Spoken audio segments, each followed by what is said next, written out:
Le péché originel, bien entendu, est de nature sexuelle, hein. C'est-à-dire que, avant toute chose, Adam et Ève, comme vous le dit le texte, ils se retrouvèrent nus et ils eurent honte, hein. Bon, alors que quand on vient au monde, on vient nu et franchement, on n'en a pas spécialement honte. Et vous savez, moi j'ai écrit le mensonge universel parce que je suis tombé sur ce texte lors de l'écriture de mes livres sur notamment les deux livres d'Enoch, hein, Enoch, Dialogue avec Dieu et les anges, et le livre des secrets d'Enoch.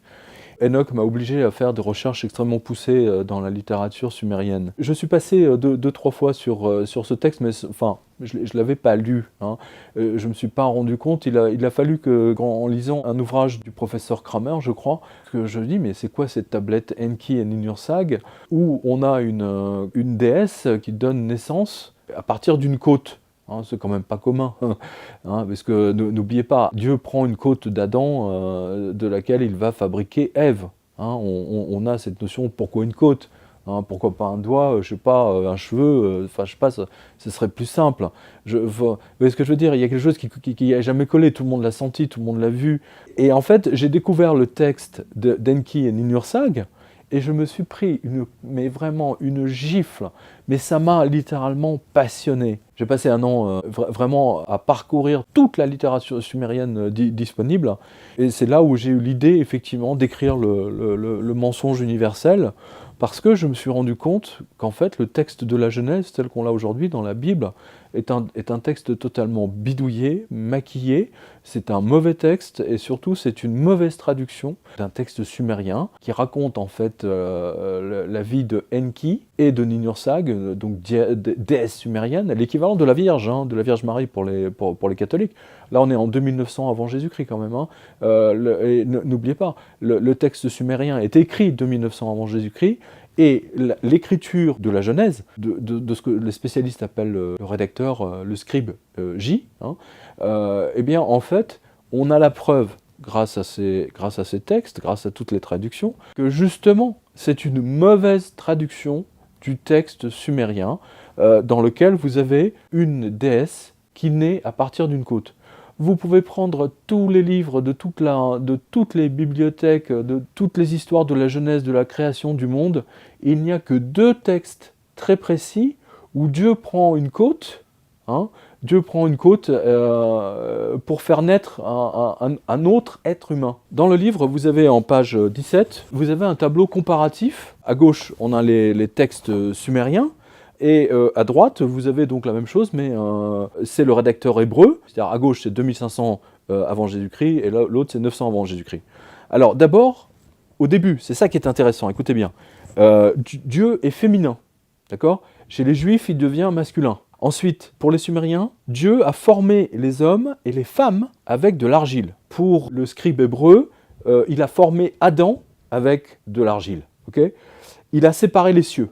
Donc là, vous avez aussi bien sumériens que juifs, Dieu a séparé les cieux. Alors là, ça devient intéressant, c'est que Dieu, chez les sumériens, vivait en couple, alors que chez les juifs, il est célibataire. Chez les sumériens, Dieu a une activité sexuelle, mais dans le sens noble, hein, c'est-à-dire de reproduction, c'est-à-dire de création. Hein, alors que chez les juifs, bien entendu, dans le texte hébreu, il est célibataire. Il est visible des êtres humains chez les sumériens, alors que chez les juifs, il est invisible. Chez les Sumériens à nouveau, il vit dans le jardin de Dilmun. Attention, on trouve déjà le jardin. Hein, il vit dans le jardin de Dilmun, et chez les Juifs, il plane au-dessus du jardin d'Éden. Vous avez une omniprésence des fleuves des deux côtés, hein, ça vous reprenez le texte de la Genèse, hein, il cite même les noms, etc.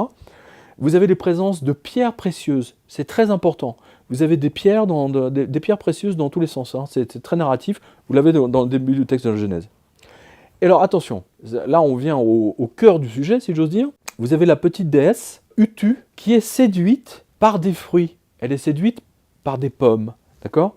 Et en parallèle, donc 900 ans avant Jésus-Christ, le rédacteur hébreu, donc qui a mal traduit, enfin on ne sait pas trop ce qui s'est passé, lui il écrit que Ève est séduite par des pommes. Donc vous voyez la similarité. Alors là ça devient très intéressant. Dans le texte sumérien, Izimud encourage donc Enki, qui est le mari de Ninursag, hein, donc le couple divin. Izimud encourage à goûter les arbres et les déesses dans ce jardin, d'accord ? Hein, il encourage à goûter des arbres et à coucher avec les déesses. Du côté hébreu, il n'y a que Ève et elle est séduite par une pomme. Donc vous voyez bien, il y a toujours hein, cette synchronicité, enfin pas une synchronicité, mais coordination si je peux dire. Suite à cette union entre guillemets avec Enki et la déesse, une petite fille naît de la côte de Enki. Elle naît de la côte de Enki. Mais dans le texte sumérien, c'est un jeu de mots. Alors que dans le texte juif 900 ans avant Jésus-Christ, c'est Ève qui naît de la côte d'Adam. Vous voyez que c'est le même texte, c'est évident. Enki découvre qu'il va mourir après avoir mangé les plantes des arbres. Il a mangé une plante, on va pas dire interdite, mais à laquelle il n'aura pas dû toucher. C'est une plante qu'il ne connaissait pas. Hein, voilà. Et dans le texte hébreu, Adam et Ève sont condamnés à mourir après avoir mangé de l'arbre. Donc là aussi, vous retrouvez bien la similarité de l'histoire. Dans le texte sumérien, Dieu, c'est-à-dire Ninursag, est très fâché contre Enki, donc elle le maudit. Et dans le texte juif, Dieu maudit Adam et Ève. Pour l'instant, on est toujours, hein, vous voyez, ça colle parfaitement. Mais, attention, là c'est intéressant, la fin de l'histoire. Dans le texte sumérien, la déesse Ninursag guérit, hein, elle guérit le dieu Enki, et le monde rentre dans l'ordre. Tout rentre dans l'ordre, tout finit bien.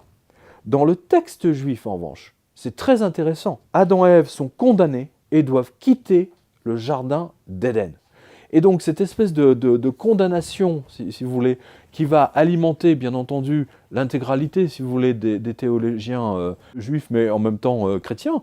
On la retrouve jusque dans les années 60, d'ailleurs jusqu'aux années 1970, 1980. Moi, je l'ai vécu, j'ai 54 ans aujourd'hui. Je l'ai vécu de l'intérieur. Dans ma famille, on ne parlait jamais de sexe. On ne savait pas, enfin moi, je ne savais pas trop ce que c'était. Il y avait une interdiction, il y avait le sexe n'existait pas. Hein, les enfants naissaient dans des plantes, hein, dans des choux. Hein, vous avez connu, enfin peut-être que vous avez connu ça.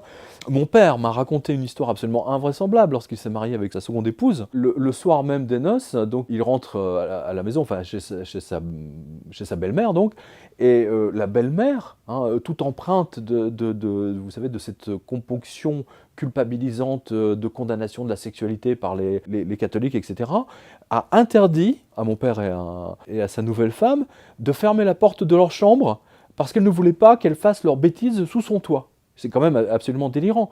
Pendant très longtemps, il y a de très très bons films, notamment je pense, c'est un film qui se passe au Nouveau-Mexique, dans le 19e siècle, et on voit que les femmes étaient obligées de mettre une sorte de... pour dormir, hein, avec leur mari, elles étaient obligées de mettre une robe avec juste une ouverture au niveau du sexe, hein, pour que l'homme ne voit jamais sa femme nue, hein, parce que la Bible l'interdit. Et je montre dans ce livre, et là j'encourage, mais vraiment, lisez-le, parce que là c'est une libération, pour moi c'est une libération l'écriture de ce livre. Parce qu'on vous a toujours dit que si vous avez une activité sexuelle, vous n'êtes pas digne de vous approcher de Dieu, vous n'êtes pas digne de prier, et tutti quanti. La femme était condamnée, la sexualité de la femme... quand on a inventé l'accouchement sans douleur, vous avez tout un tas de gynécologues français qui sont même à l'Assemblée nationale, qui ont voulu faire voter des textes de loi pour que les femmes accouchent dans la douleur, parce que c'est marqué dans la Bible. Hein, en fait, c'est un texte mal traduit, c'est un texte qui a été réécrit par un scribe hébreu, qui manifestement avait un sérieux problème avec les femmes, qui devait même sans doute être impuissant, à mon humble avis, comme je le montre d'ailleurs hein, dans le livre, parce qu'on peut le voir à l'analyse des textes que le rédacteur fait passer des idées quand même extrêmement malsaines.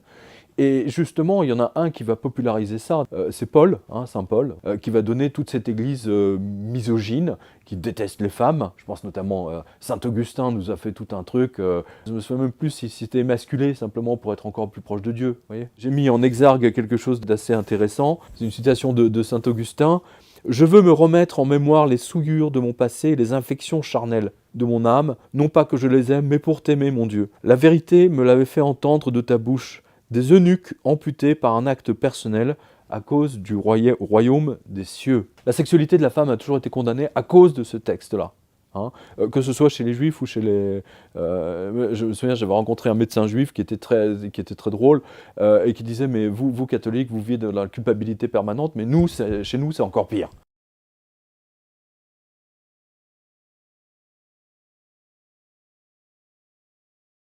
On n'a pas besoin du texte d'Adam et Ève pour savoir que l'homme a des mauvais côtés. Vous avez des textes sumériens qui sont bien plus anciens. Il n'y a pas que les textes sumériens, vous avez des textes chinois. Vous avez dans toutes les civilisations, c'est pas tout à fait nouveau. Je veux dire, c'est pas le texte d'Adam et Ève qui... Vous comprenez, ça n'a rien à voir. Vous avez même des textes grecs. Hein. Ce qui est intéressant d'ailleurs, justement, puisque vous en parlez, il y a un texte de création de l'humanité, hein, qui est très précis, que j'aborde aussi dans ce livre, hein, les Anunnaki, hein, les fameux Anunnaki, qui veulent créer une nouvelle race d'esclaves, hein, qui sont les hommes. Hein. Et donc, ils prennent de l'argile. Donc attention, on retrouve toujours la notion d'argile. Donc les dieux, on va dire ça comme ça, les dieux décident de tuer un dieu méchant. Hein, ils en ont marre de le voir, il est insupportable, il est méchant. Donc ils le tuent et ils prennent son sang. Ils prennent son sang et le mettent dans l'argile pour donner naissance aux hommes, à l'humanité. C'est très intéressant. Et parce que ce sang vient d'un dieu méchant, hein, il y a déjà cette notion d'ADN, c'est étonnant, de prédestination, on veut dire, hein, eh bien l'homme sera bon et méchant à la fois. Et ce texte sumérien est empreint d'une sagesse infiniment plus intéressante que tous les textes, enfin les premiers textes, on va dire, de l'Ancien Testament, bien que j'ai un faible pour les autres textes de l'Ancien, je pense notamment à Isaïe ou à Jérémie, qui sont vraiment très très intéressants. Mais ça n'a rien à voir, il n'y a véritablement pas d'héritage. Hein. Le seul héritage sumérien et mauvais héritage sumérien, c'est le texte de la Genèse, hein, de l'histoire du jardin où de Ève et Adam sont condamnés parce qu'ils ont mangé, parce qu'ils ont été encouragés par soi-disant un serpent, alors qu'on voit bien dans le texte sumérien que c'est un conseiller du dieu, hein, qui l'encourage à avoir des nouvelles sensations, on va dire. C'est passionnant, c'est vraiment passionnant. J'ai réglé mon problème une fois pour toutes avec ce texte culpabilisant de toute cette civilisation judéo-chrétienne.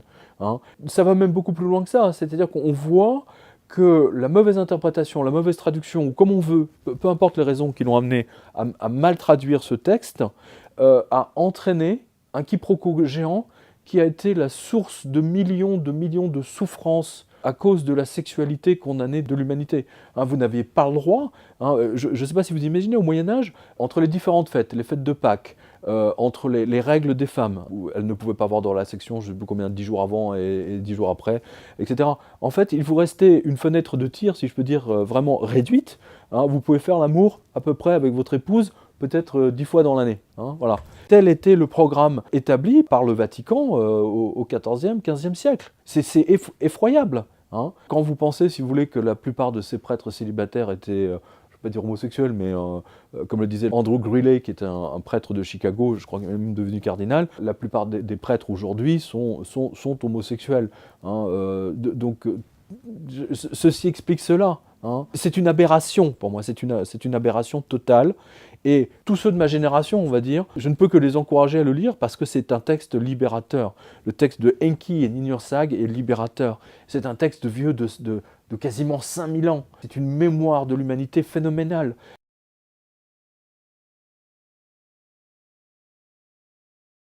Entre Méditerranée et Golfe Persique, cette région que l'historien Polybe nommait Mésopotamie, ou terre entre deux fleuves, irriguée par l'Euphrate et le Tigre, couvrait le territoire de l'Irak actuel. Pendant près de 5000 ans, le sable brûlant du désert irakien a gardé les traces des fondateurs de la plus vieille civilisation connue, les Sumériens. Notre monde leur doit tout. Les Sumériens ont inventé l'écriture et la roue. Ils ont divisé le temps en secondes et en minutes. Ils ont dompté la nature et bâti des cités gigantesques. Ils ont favorisé la culture et les arts. Leurs caravanes traversaient les déserts, traçaient les premières routes commerciales.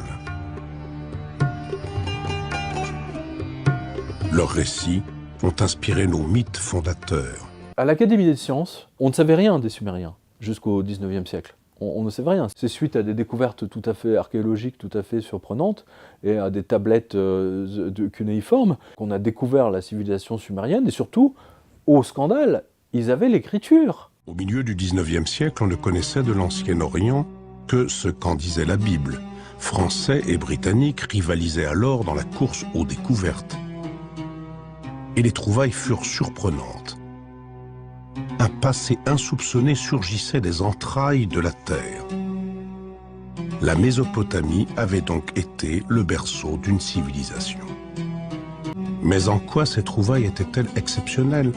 Et comment expliquer que la civilisation se soit développée dans cette région du monde? Ce qui est exceptionnel dans la découverte de la civilisation syro-mésopotamienne, qui ne se fait que depuis un siècle et demi, il faut bien en prendre conscience. Ce qui était exceptionnel, c'est qu'on s'est aperçu progressivement qu'il s'agissait d'un monde extrêmement diversifié, extrêmement développé et qui, au fond, avait expérimenté déjà beaucoup de modes de vie, beaucoup d'expériences sociales dans un univers que nous ne connaissions pas. Nous avions l'impression que tout commençait avec la civilisation grecque et on s'est aperçu qu'il y avait eu quelque chose avant.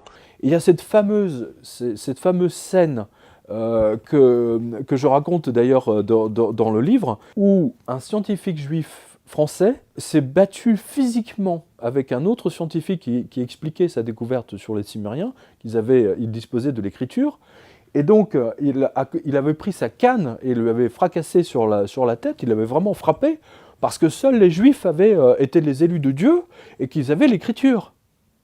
Aucun autre peuple ne pouvait avoir l'écriture. Eh bien si, les Sumériens ont eu l'écriture. Et il ne faut pas l'oublier, il y a quand même une passerelle entre les deux, c'est Abraham. Abraham est né à Ur. Ur est une ville typiquement sumérienne. Il y a quand même un héritage. Donc à la base, il y a quelque chose de très très puissant derrière. C'est pour ça que quand je vois les Juifs qui se considèrent comme le peuple soi-disant élu, mais ce n'est pas eux qui sont le peuple élu, ce sont les Sumériens qui sont le peuple élu, puisqu'ils ont vraiment eu l'écriture. Une écriture et surtout une histoire de l'humanité, des dieux, etc., qui est infiniment plus poétique, plus belle, plus intelligente que ce que nous rapportent les rédacteurs hébreux. Je parle des premiers, je ne parle pas d'Isaïe et de tous les autres qui sont venus après. Je parle simplement de ce texte fondateur du Jardin d'Éden, qui est en fait une mauvaise traduction du Jardin de Dilmun de Enki et Ninursag.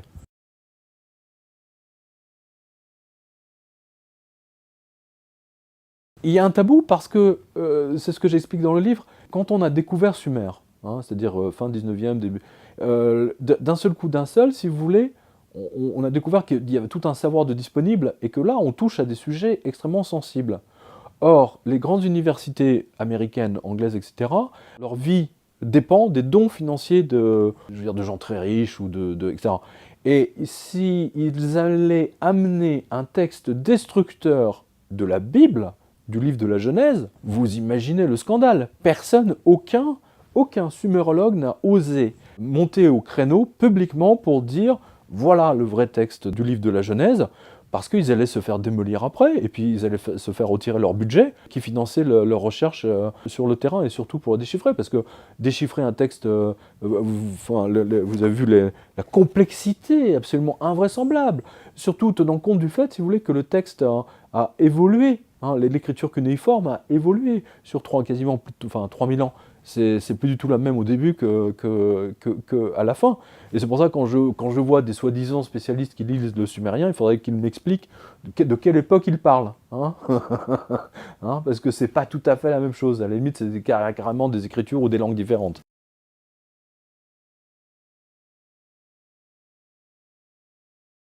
Dans la mythologie sumérienne, on a un vrai problème, d'abord parce que les traducteurs français de ces textes étaient des prêtres. Et donc, tout ce qui ne les arrangeait pas, ils ont censuré. Le Vatican est au courant, c'est pertinemment, parce que c'est le père Henri de Genouillac, vous l'avez dans le livre quelque part, là, lorsqu'il a déchiffré le texte, a vu que c'était le vrai texte du Jardin d'Éden.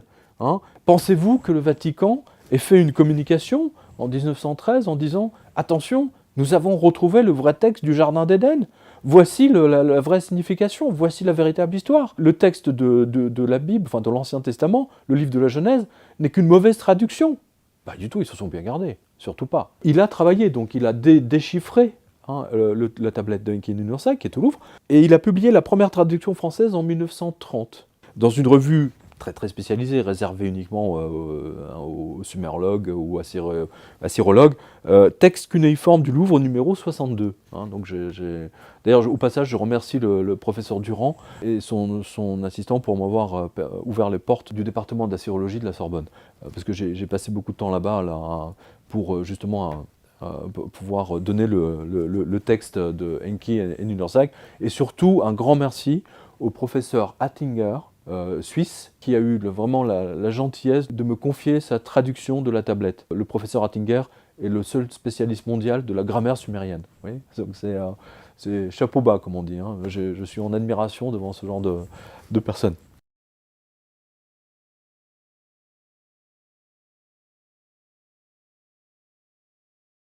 Le fait de donner le vrai texte du Jardin d'Éden, vous leur portez un savoir, et vous les empêchez de se faire manipuler par la culpabilité, notamment sexuelle. D'accord ? Donc regardez bien l'histoire de l'Église. Au 15e, 16e siècle, il était hors de question que le peuple puisse, pendant la messe, qu'on puisse leur expliquer véritablement ce que disent les évangiles. Ils lisaient les textes en latin. 90% de la population ne parlait pas latin. Et lorsque William Tyndale, un Anglais, a traduit la Bible en anglais, en langage populaire, il a fini sur le bûcher, à la demande des religieux. C'est quand même incroyable, qui ne voulaient pas que le peuple puisse lire le Nouveau Testament ou l'Ancien Testament dans le texte. Ils ne voulaient pas qu'ils puissent lire la parole du Christ dans le texte eux-mêmes. Ils voulaient se garder le savoir. C'est une bande d'enfoirés. What work of translation would you undertake? That of the Testament, Your Grace, from Greek to English. And for that you would require my patronage, my episcopal authority. Yes, Your Grace. I would wish that the Testament be read by everyone, and not by the clergy only. In time, perhaps. Vous avez un grand linguiste français, Sylvestre de Sacy, qui a d'ailleurs fait une très très belle traduction de la Bible, qui a failli se retrouver en prison. D'ailleurs, il me semble d'ailleurs qu'il a été jeté quelques jours en prison, simplement parce qu'il avait traduit la Bible en français. Est-ce que vous vous rendez compte? Alors ne soyez pas étonnés que le Vatican se garde ça sous le coude, et que surtout Oxford et tous les grands spécialistes se gardent bien de monter au créneau. Regardez, vous avez les 4 grands. Vous avez Stephen Langdon, le mec, un génie. Il a été le premier à traduire Enki et Ninursag. Hein. Il est docteur en assyrologie à Columbia en 1904. Et 3 ans d'études avec le père Schell, qui est un prêtre français, et le professeur Thureau d'Angin. Vous avez ensuite le père dominicain. Quand je vous parlais de prêtre, hein, le père dominicain Vincent Schell, il a été le premier sumérologue français et homme d'église à reconnaître le plagiat de Enki et Ninursag. Vous vous rendez compte? Ensuite, beaucoup de notre époque, on a le grand Samuel Noah Kramer. Hein, c'est lui qui a le plus insisté sur les parallèles absolument évidents entre Enki et Ninursag et le livre de la Genèse. Il a écrit également deux livres que je recommande après la lecture de celui-ci, parce que ça vous permet d'approfondir justement votre connaissance, enfin éventuellement votre connaissance. C'est L'histoire commence à Sumer, et avec Jean Bottero, lorsque les dieux faisaient l'homme. Alors, vous voyez, le problème avec Jean Bottero, si vous voulez, c'est qu'il me semble que c'était un dominicain ou qu'il a voulu devenir prêtre ou moine, je ne sais plus.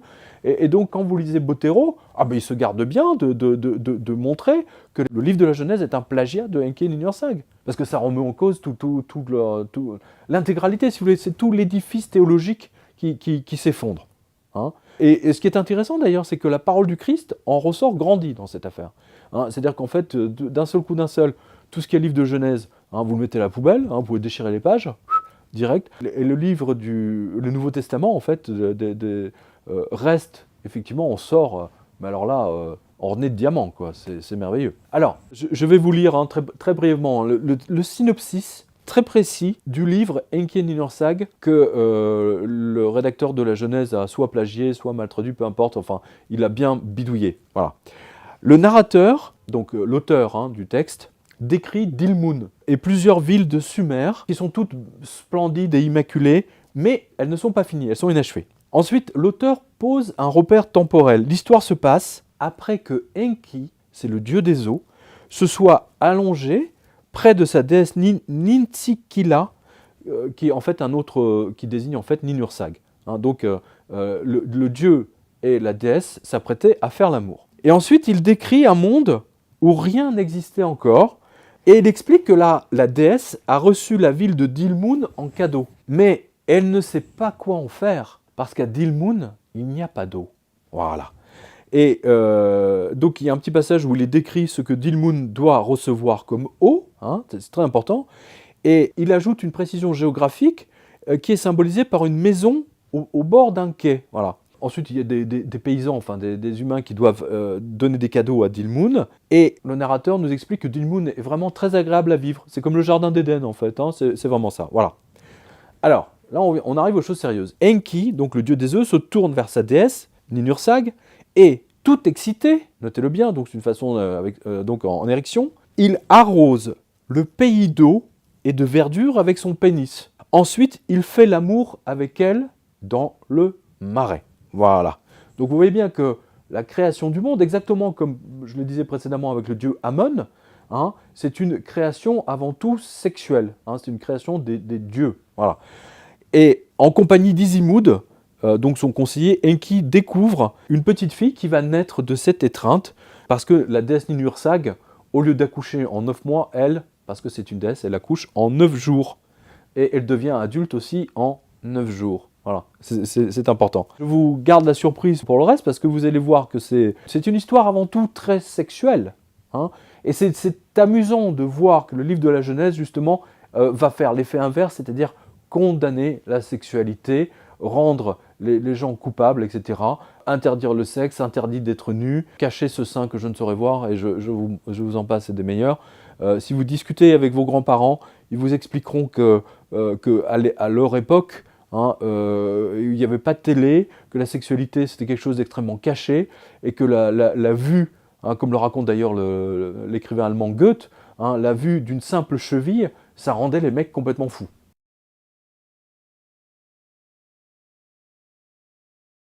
Pour vous expliquer comment j'ai construit ce livre, c'est important. Alors, le chapitre 1, c'est vraiment le secret bien gardé. Hein. C'est vraiment le secret que sumérologues, grands spécialistes, etc. discutent. Vraiment, ils abordent ça entre eux.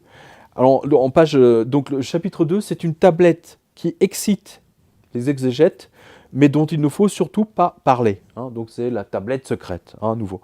En page 37, donc, vous avez le texte d'Enki et Ninursag, donc le véritable texte. Ensuite, en page 55, vous avez la traduction, la traduction donc universitaire, hein, très précise, du professeur Pascal Attinger. Ensuite, il y a un chapitre qui est consacré au vrai jardin d'Éden, qui était à Dilmun. Hein, et donc là, je pose en fait tout ce qu'on sait aujourd'hui sur cet endroit du monde, qui effectivement était un jardin absolument merveilleux. Hein, et qui aujourd'hui, suite à l'évolution du climat, etc., est devenu plutôt une zone aride. Ensuite, vous avez caché cette tablette, et surtout les 22 points de côté, le tableau de correspondance linéaire avec le livre de la Genèse. Vous ne pouvez pas y échapper, hein, et ça vous montre, ça vous prouve hein, que le texte d'Adam et Ève est une connerie sans nom. Voilà. En page 127, vous avez donc comment les penseurs chrétiens se sont servis du serpent pour culpabiliser le monde entier. Hein, c'est très intéressant. Ensuite, vous avez le texte sumérien en version originale. D'ailleurs, je vais vous lire tout à l'heure la version originale en sumérien. Ensuite, je démonte, hein, il y a un chapitre qui s'appelle « Le mensonge universel hein, », donc c'est vraiment comment le monde a été littéralement contaminé par le texte de ce rédacteur hébreu. Et je prouve, à nouveau, avec un chapitre qui s'appelle « Le livre de la Genèse, maquillé comme une mobilette sumérienne volée », qui vous prouve, avec d'autres encore des preuves supplémentaires, que le texte de la Genèse n'est qu'une mauvaise traduction, très très mauvaise traduction, du texte sumérien. Alors, il y a une deuxième partie dans le livre. Alors là, on rentre dans quelque chose de très intéressant qui s'appelle les 7 filles de la déesse Ninursag. Hein, vous avez entendu parler des recherches sur l'ADN du professeur Sick, hein, donc qui a fait des prélèvements ADN dans le monde entier et qui, en faisant des recherches, des recoupements, etc., est arrivé qu'en fait l'humanité a été créée juste par 7 femmes. Hein, voilà.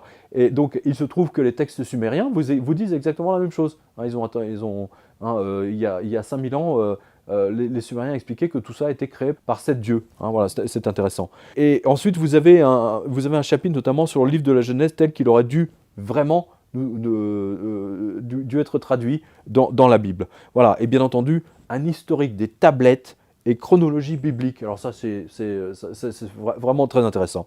Voilà, et bien entendu, vous avez des conseils de lecture de livres. Je vais vous lire le texte de Enki et Ninursag en sumérien, juste quelques bouts, parce que c'est très très intéressant. Je peux vous dire que c'est pas facile, et je remercie à nouveau, une nouvelle fois, le professeur Durand et le professeur Attinger pour toute l'aide qu'ils m'ont apportée. Alors, mon frère, qu'est-ce qui te fait mal? Alors, en sumérien, ça donne Shesgu Anusa Aragig. Le sommet de ma tête me fait mal. Ugudilugu Magig. Elle fit alors venir au monde Abaou. Sheshgu Anazu Aragig. Pasikigu Magig. Ensuite, elle fit venir au monde Ninsikila. Ninsikila Imamara Antu Ud. Sheshgu Anazu Aragig Kirigu Magig. Etc., etc., etc. Vous pouvez vraiment vous... Non mais il y a un écho, je sais pas, enfin en tout cas pour moi il y a un écho, il y a quelque chose, ça me parle, ça fait vibrer. Alors juste pour une précision historique, pendant très longtemps, on ne savait pas d'où venaient les langues finno-ougriennes.